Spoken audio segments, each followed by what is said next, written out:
बिस्मिल्लाहिर्रहमानिर्रहीम। अस्सलामुअलैकुम नाज़रीन, उम्मीद है तमाम लोग खैरियत से होंगे। अल्लाह ताला से दुआ है तमाम ही लोग खैर आफियत से रहे। अल्लाह किसी को किसी का मोहताज ना बनाए, सबको अपनी मोहताजी में रखे, आमीन। नाज़रीन, चैनल 786 नूरिया अमलियात में आज मैं लेकर आया हूँ दो शख्स है करीब 1-1.5 महीने से ये मैसेज कर रहे हैं, कमेंट भी कर चुके हैं कि आया खाली मोहब्बत की ताबीज़ात देते हैं। तो भाई, मोहब्बत की ताबीज़ात इसलिए देते हैं कि लोग उसी को मांगते हैं, उसी को देखते हैं। तो हमारा कोई शौक़ नहीं है। तो इनका सवाल ये था कि क़ुव्वत बा के लिए कोई अमल दीजिए, यानी क़ुव्वत बा से मुराद के मर्दाना ताकत, ठीक है, मर्दाना ताकत के लिए कोई अमल दे। तो मैंने रिप्लाई दिया था, उनको कहा था कि रमज़ान ख़त्म होते ही मैं अमल दूंगा।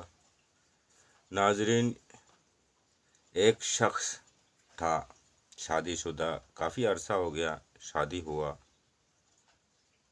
तो उनकी घर कोई औलाद नहीं हो रहा था।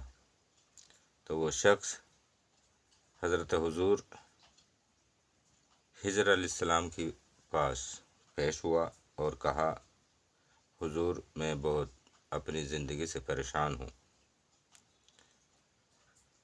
तो उन्होंने वजह बताया, मेरी क़ुव्वत बा में इतनी परेशानी है, इतनी कमज़ोरी है कि मेरी हम बिस्तरी तक नहीं होती, मेरी औलाद नहीं हुई है आज तक।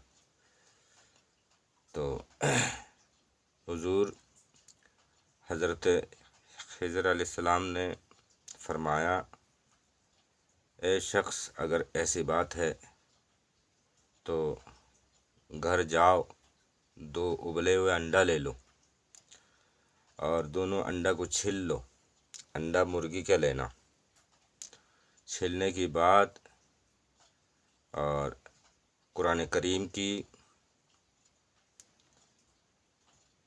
ये 2 आयत करीमा लिखना। एक रवायत में आता है कुरान मजीद की यह आयत करीमा 51 नंबर में आता है, दूसरे में कुछ और है, लेकिन मैं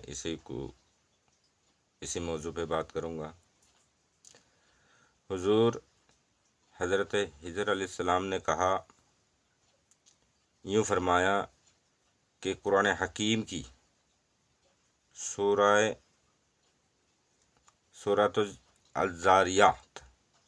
ज़ारियात का आयत नंबर 47 और 48। 47 नंबर आयत को एक अंडा में लिख कर तुम खा लेना,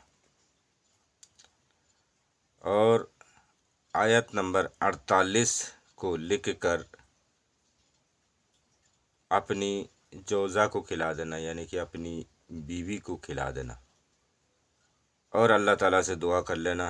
इंशाअल्लाह अल्लाह की फ़ज़ल से, आयत करीमा की बरकत से आपका मसला हल हो जाएगी इंशाअल्लाह। तो मैं आज ये लेकर आया हूँ, जिन भाइयों को इस तरह की मसला है, तो वो ये पहला जो आयत है, ये वाला आयत है, ये 47 नंबर आयत है, सूरह अज़्ज़ारियात के 47 नंबर आयत है। इसको उबले हुए छिलकर अंडा को छिलकर लिख लेना, और इस तरह की पेन ले लेना, क्योंकि बॉल पेन से, ये पॉइंटर से नहीं लिखी जाएगी, इस तरह की जेल पेन चाहिए। तभी लिखेगा। हल्का हाथ से लिखना छिले हुए अंडा में, ठीक है। अंडा फूटा हुआ नहीं होना चाहिए, साफ़ सुथरे अंडा होना चाहिए, तभी लिखेगा। ये पहला वाला जो आयत है जिसको घेराबंदी कर रखा, लकीर मार रखा, ये वाला आयत लिख कर मर्द खा ले, ठीक है। और दूसरा अंडा में नीचे वाला आयत लिख के, ठीक है, अपनी जोज़ा को यानी कि अपनी बीवी को खिला दे, ठीक है। और लिखते समय ऐसा अंडा में जो है इस तरह से लिखे कि आपका काम बने, ऐसे लिखे, ऐसे, ठीक है। ऐसे लिखे, एक लाइन हो गया, दूसरा लाइन हो गया, तीसरा लाइन हो गया, चौथा लाइन हो गया, इसी तरह करके लिखे जहाँ तक ज़रूरत पड़े, ठीक है। आराम से अपना लिख जाता है और अंडा खा ले। उसके बाद अल्लाह ताला से दुआ करें, इंशाअल्लाह अल्लाह की फ़ज़ल से आपको कामयाबी मिलेगी, कोई परेशानी इस तरह की नहीं रहेगी अल्लाह की फ़ज़ल से। बेशक अल्लाह हर शय पर कादिर है और कुरान हकीम सबसे बड़ा हकीम है। उम्मीद है वाज़े समझ में आ गए होंगे इंशाअल्लाह। अब मैं इसी के साथ इजाज़त चाहूँगा। दुआओं में याद रखिए, दरख्वास्त है, और तमाम लोगों को ईद मुबारक। अस्सलामु अलैकुम।